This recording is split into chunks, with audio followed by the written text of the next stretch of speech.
In Final Destination, Bloodlines, viewers are drawn into a maelstrom of fear and excitement while a college student, plagued by bloody dreams of graphic deaths, travels from her school home to reveal the evil of her family's past. Deepening so, she reasoned that these terrible dreams were not only a figment of her imagination, but an inescapable curse from her bloodline. The protagonist must come up with an impossible confrontation with death itself, and fight to avoid the grisly fate her family is predestined for. The film is set against eerie sets of premonitions and relentless drives to get you to guess no matter what at the entirety of the film without a break of any sort. Final Destination. Bloodlines has flattering developed horror elements with solid orientations of fate, hereditary stupidity, and on persistence to live.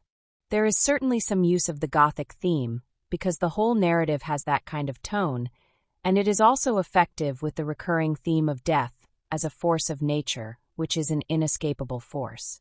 Seamlessly blending moments of visceral terror to deep introspective calm means that the film avoids merely being just a bunch of jump scares, but also is full of the deeper symbolic meanings. I think the cast does bring a new vitality to the series. These performances by Tony Todd, Breck Basinger, and Richard Harmon really stand out. Another highlight from a chilling performance as the deadening embodiment of death is Tony Todd, as well as a mesmerizing portrayal of a young woman tied by family and fate in Breck Basinger. We finally get ensemble that does an absolutely splendid job of creating characters who you can also get along and relate to in the world that is so visceral, so full of accidents and horrors that make up the Final Destination franchise, and they add a big shot of gravitas to the world that is already one of accidents and horrors. And they do a terrific job at creating the right mix of suspense and character development versus gore in an attempt to continue the franchise, and I think that they do a great job of honoring what came before while also carving out its own niche. Lastly, the mix of Final Destination. Bloodlines' soundtrack is what really elevates the score's tension, as pulsating beats and haunting motifs subtly contribute to the impending doom surrounding the characters.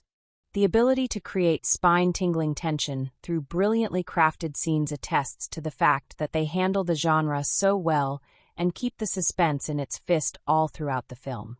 The score adds a thickness that underscores each moment of dread and, by keeping to the essential requirements of a cinema piece, makes the viewing experience that much more immersive. With skillful cinematography, the film creates a bleak canvas of foreboding imagery.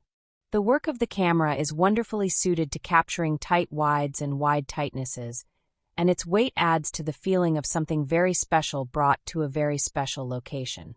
The viewer is stuck with the lingering shots of crucial moments, the suspense slowly building throughout the film.